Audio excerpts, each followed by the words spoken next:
तो दोस्तों 22 मार्च 2024 को टाटा आईपीएल 2024 स्टार्ट हुए और अब ये मई में जाकर खत्म होंगे। लेकिन यहाँ पर एक बात सोचने वाली है, जब जीतने वाली टीम के लिए विनिंग प्राइज ही 20 करोड़ रुपए है, तो फिर आईपीएल की टीम्स खरीदने में ही 200 से 300 करोड़ रुपए से भी ज्यादा क्यों खर्च कर दिए जाते हैं, इंक्लूडिंग सभी टीम्स के रहने सहने, खाने पीने और आने जाने का सारा खर्चा मिलाकर। तो 200 से 300 करोड़ से भी ज्यादा खर्च करके और 20 करोड़ का विनिंग प्राइज देकर आईपीएल के थ्रू किस तरह कई हजारों करोड़ों रुपए कमाए जाते हैं। तो आइए जानते हैं आज की इस शानदार वीडियो में आईपीएल बिजनेस मॉडल के बारे में।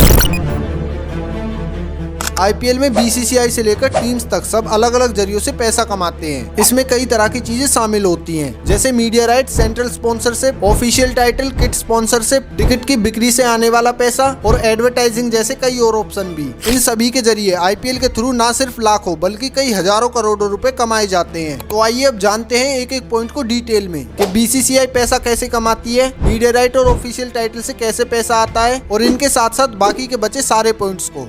अब कई लोगों को बीसीसीआई के बारे में नहीं पता होगा, तो आइए पहले जानते हैं कि बीसीसीआई आखिर है क्या और इसका क्या काम होता है।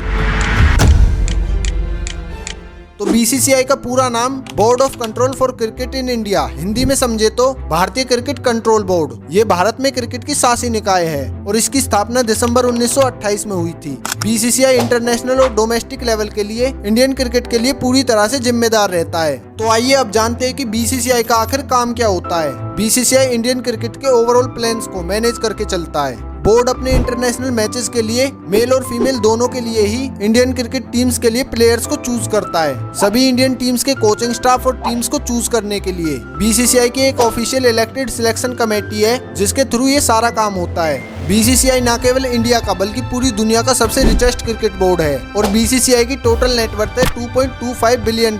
इंडियन रुपीस में देखा जाए तो लगभग 18,700 करोड़ से भी ज्यादा। और इससे नीचे आता फिर ऑस्ट्रेलिया का क्रिकेट बोर्ड सीए, जो कि $79 मिलियन का है, लगभग 660 करोड़ से भी ज्यादा का, और ये दुनिया का दूसरा सबसे अमीर क्रिकेट बोर्ड है। और बीसीसीआई जो है वो ऑस्ट्रेलिया के क्रिकेट बोर्ड से 28 गुना ज्यादा अमीर है। तो आइए अब जानते हैं कि बीसीसीआई आईपीएल के थ्रू पैसा कैसे कमाता है। तो बीसीसीआई के पैसा कमाने के काफी सोर्सेज हैं और उनमें से ही एक सोर्स है मीडिया राइट्स। मीडिया राइट्स के थ्रू बीसीसीआई पैसे कैसे कमाता है। तो प्रेजेंट टाइम में आईपीएल के 5 साल के मीडिया राइट्स की कीमत करीब 48,000 करोड़ रुपए है, यानी कि $6.2 बिलियन। अब ये मीडिया राइट्स आखिर है क्या, तो आइए पहले उसे समझते हैं। एग्जाम्पल के लिए मानो कि आपको मैच देखना है तो आप जाओगे स्टार स्पोर्ट्स पर। अब जो मैच आप स्टार स्पोर्ट्स पर देखेंगे तो उसके लिए स्टार स्पोर्ट्स बीसीसीआई को बड़ी भारी रकम चुकाता है, क्योंकि स्टार स्पोर्ट्स ने बीसीसीआई को पैसे देकर आईपीएल के राइट्स खरीदे हैं और इसके लिए स्टार स्पोर्ट्स ने 16,347 करोड़ रुपए दिए, जिससे कि आईपीएल मैच सिर्फ और सिर्फ स्टार स्पोर्ट्स पर ही दिखाया जाएगा। और ये टीवी इंडस्ट्री की अभी तक की सबसे महंगी डील भी है। तो कोई भी चैनल अगर वो आईपीएल मैच दिखाता है तो बिल्कुल इसी तरह बीसीसीआई को वो चैनल इसी तरह पे करता है, और इसी तरह मीडिया राइट्स के थ्रू वो चैनल भी और बीसीसीआई भी आईपीएल से पैसा कमाते हैं। अब मीडिया राइट्स के बाद आता है टीम स्पॉन्सर्ड। तो टीम स्पॉन्सर्ड के थ्रू किस तरह पैसा कमाया जाता है, आइए उसे समझते हैं। तो आप ले लीजिए बायजूस ने आईपीएल टीम को स्पॉन्सर्ड करने के लिए लगभग 1,080 करोड़ रुपए बीसीसीआई को पे किए।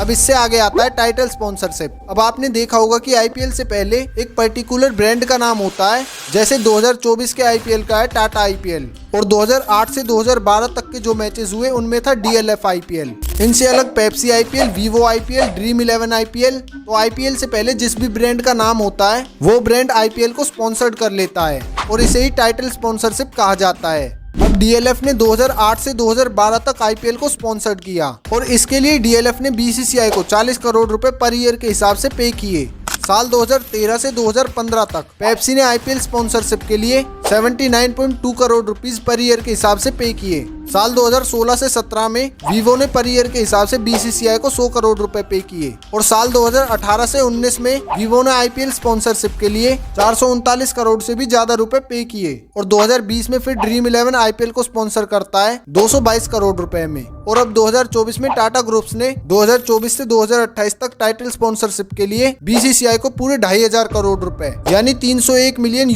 पे किए, और ये आईपीएल लीग की हिस्ट्री में सबसे ज्यादा अमाउंट वाला स्पॉन्सरशिप है। तो अब अंदाजा लगा लो, जब आईपीएल के आगे ब्रांड का नाम आ जाता है तो उस ब्रांड को किस तरह फायदा हो सकता है। अब बीसीसीआई टाइटल स्पॉन्सर के जरिए ब्रांड से बहुत मोटी कमाई कर लेता है। अब इसके बाद आता है किट स्पॉन्सरशिप। किट स्पॉन्सरशिप में ये सारी चीजें आ जाती हैं कि ग्राउंड में जो पोस्टर लगे वो किस ब्रांड के हैं, बैट पे किस ब्रांड का स्टिकर लगा हुआ है, साथ ही साथ प्लेयर की ड्रेस पर 10 लोगो डिजाइन हुए होते हैं, वो लोगो किस कंपनी के हैं, और इनके अलावा ग्राउंड में जो भी पोस्टर्स और लोगो और टीवी स्क्रीन पर जो भी चलाया जाता है वो सभी किट स्पॉन्सरशिप में आ जाते हैं। तो इस हिसाब से देखा जाए तो किट स्पॉन्सर से भी काफी ज्यादा पैसे कमाए जाते हैं।